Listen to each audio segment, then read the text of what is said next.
Hello बच्चों, क्या हालचाल। आई होप कि आप बढ़िया होंगे। तो हम आपके लिए लाए हैं खूबसूरत सा लेक्चर, और ये होने वाला है यानी बहुपद। यानी आप क्लास 9th में या क्लास 10th में पढ़ रहे होंगे तो आपके लिए जो चैप्टर होने वाला है बहुत ही लाजवाब होगा और आपके लिए बेनिफिशियल होगा।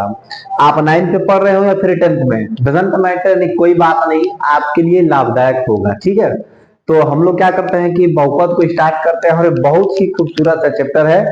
खूबसूरत का मतलब ये है भाई, खूबसूरत का मतलब ये थोड़े है कि देखने में बहुत अच्छा लगेगा, नहीं। ये अच्छा चैप्टर का मतलब हल करेंगे तो अच्छा लगेगा, समझने में अच्छा लगेगा, और जो इसके कंसेप्ट है वो बहुत ही बेहतरीन तरीके से है। ठीक है, तो हम लोग क्या करते हैं, स्टार्ट करते हैं। ठीक, यानी बहुपद, बहुपद को हम लोग इंग्लिश में कहते हैं पॉलिनोमियल्स। बहुपद को हम लोग इंग्लिश में क्या कहेंगे, पॉलिनोमियल्स। ठीक है, तो जहां तक हम लोग अगर बात करते हैं तो इसके नाम से ही पता चलता है, इसके नाम से हम लोग को पता चलता है कि बहुपद। ठीक है ना। तो देखो भाई, यहाँ पर जो बहुपद हम लिखे हैं तो बहुत सारे लोग कहेंगे कि बहु मतलब पतो, नहीं भाई ये गलत बात है, ऐसी चीजें नहीं होगी। ये जो बहु है यानी बहु मतलब बहुत, अब पद मतलब जिसमें पद हो, टर्म्स हो। ठीक है ना। तो ऐसे भी बहुत सारे, यानी ऐसे भी बहुत सारे बहुपद आएंगे जिसमें पदों की संख्या क्या होगी, एक होगा। ठीक है ना। लेकिन होगा क्या कि उसको भी हम लोग बहुपद कहेंगे।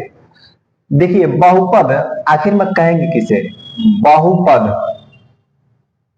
बहुपद हम लोग किसे कहेंगे, इस बात को जरा हम लोग क्या करते हैं, समझते हैं। बहुपद को समझने के लिए ध्यान दीजिए, बहुपद को समझने के लिए थोड़ा सा हम अगर समझाना चाहें तो चर को समझ लेते हैं। ठीक है, चर यानी चर क्या होता है, उसके बाद हम बात कर लेते हैं अचर। यानी चर क्या होता है और अचर क्या होता है ना, ये दो चीज हम लोग क्या करते हैं, समझते हैं। जो चर है, चर का मान यानी फिक्स नहीं होता है, यानी जो चर का मान होता है वो फिक्स नहीं होता है। चर मतलब चल, यानी जो बदल सकता है, यानी चर का मतलब क्या होगा, जो बदल सकता है। जैसे मान लेते हैं, कहेंगे कि इसका मान निश्चित नहीं होता, निश्चित नहीं होता है, इसका मान निश्चित नहीं होता है। लेकिन जो अचर है इसका मान क्या होता है, निश्चित होता है, इसका मान निश्चित होता है, निश्चित होता है। ठीक है ना। यानी जो चर होगा तो इसका मान निश्चित नहीं होता है, और जो अचर होगा इसका मान क्या होगा, निश्चित होता है। एग्जाम्पल फॉर अगर हम बात करते हैं तो जितना है, यानी कि ए बी सी डी ई कहां तक, जेड तक, यानी A B C D E F G H I J K L M N O P Q R S T U V W X Y Z, यानी ये टोटल क्या कहलाएंगे, चर कहलाएंगे। या फिर बहुत सारे लोग यानी कि पहले की किताबों में देता था कि क ख ग घ, इन जब मानने की बात आती थी कि माना ये, हम लोग कहते हैं कि माना एक्स, माना वाई, माना जेड, तो जब वो सब चीजें हम लोग करते हैं ना तो उसी को हम लोग क्या कहते हैं, चर कहते हैं। और जो अचर है, तो अचर का मतलब क्या हुआ कि जिसका वैल्यू फिक्स हो। अगर हम कहेंगे कि जो पांच है, यानी कि पांच, पांच है तो पांच है, इसका मतलब इसका मान तो चेंज होगा नहीं, पांच तो कभी भी पांच ही रहेगा। अगर हम बात करते हैं 10, इसका भी वैल्यू क्या होगा, फिक्स होगा।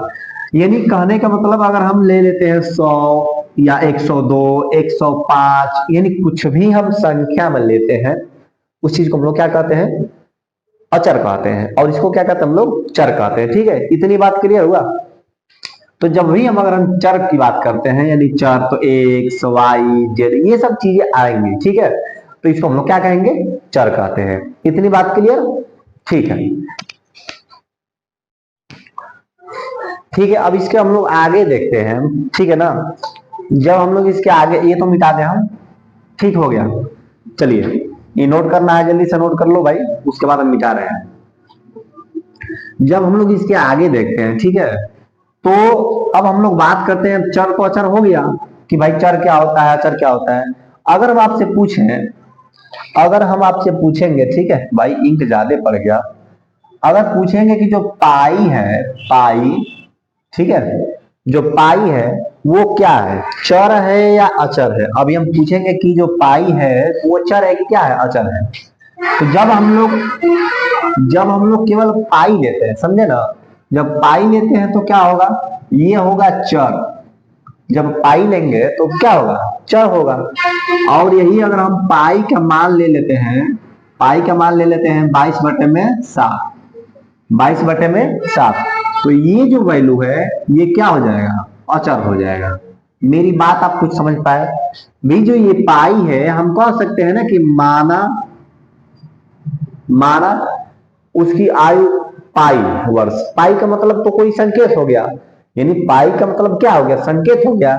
अगर हम बात करते हैं अल्फा, बीटा, गामा, डेल्टा, ठीक है, सिग्मा, तो ये सभी चीजें भी क्या है, ये सभी चीजें भी चर का ही काम करेंगी, चर। और जैसे ही इसका कोई फिक्स वैल्यू हम लोग रख देंगे, यानी जैसे हम लोग इसका कोई फिक्स वैल्यू रख देंगे तो क्या हो जाएगा, अचर हो जाएगा। यानी जब संकेत के रूप में आए तो हम लोग क्या कहेंगे, चर है, और जब उसका फिक्स वैल्यू आ जाए तो हम लोग क्या कह देंगे, अचर है। कोई दिक्कत, ठीक है, दिक्कत नहीं होगा, आई होप कि दिक्कत नहीं होना चाहिए। भाई देखो मस्ती से पढ़ना है, टेंशन क्या लेना है कि नहीं है। और आए हैं तो कुछ ना कुछ तो सिखा कर ही जाएंगे, इतना बात याद रखना। अब हम लोग जो बहुपद को सीखेंगे तो बहुपद हम लोग के लिए क्या होगा, इजी होगा, ठीक है, बहुपद क्या होगा, इजी होगा।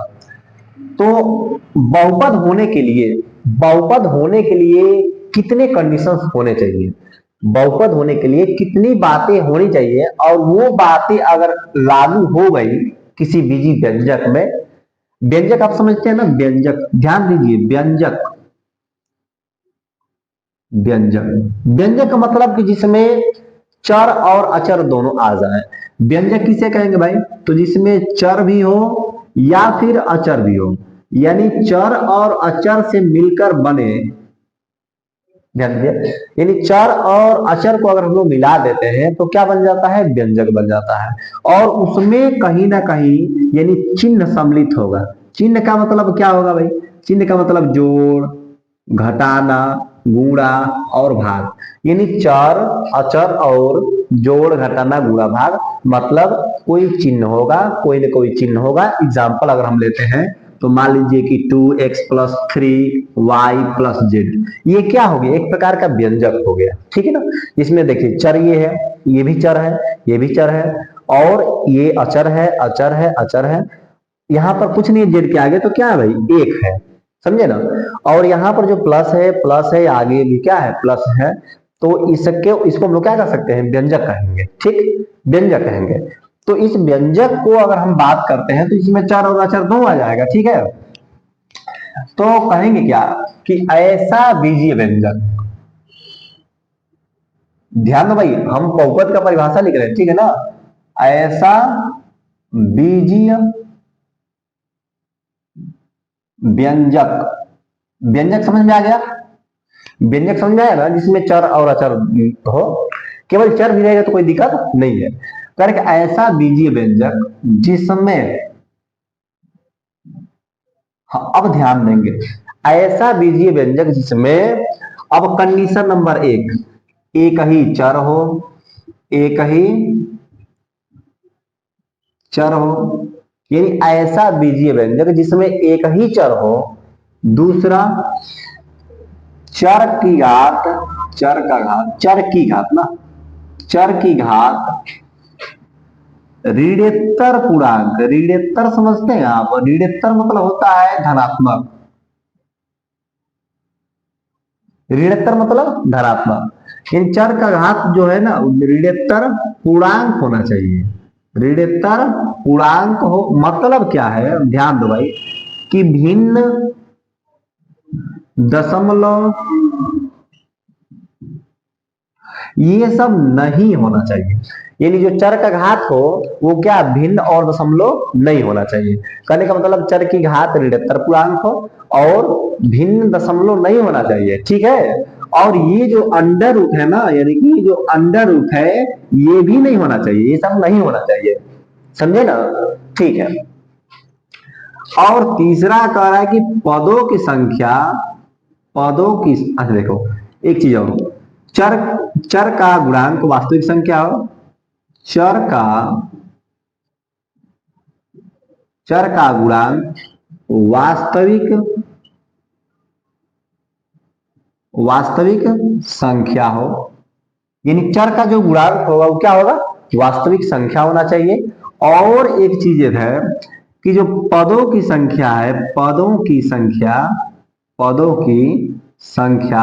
वो सीमित हो। सीमित का मतलब क्या होगा भाई, सीमित का मतलब क्या होगा, काउंटेबल हो, काउंटेबल हो, ठीक है ना, यानी गणनीय हो। यानी ध्यान दो, इसमें चार अगर कंडीशंस लागू हो गए किसी भी व्यंजक में, अगर किसी भी व्यंजक में चार कंडीशंस लागू हो गए तो हम लोग कह सकते हैं कि वो बहुपद होगा, वो बहुपद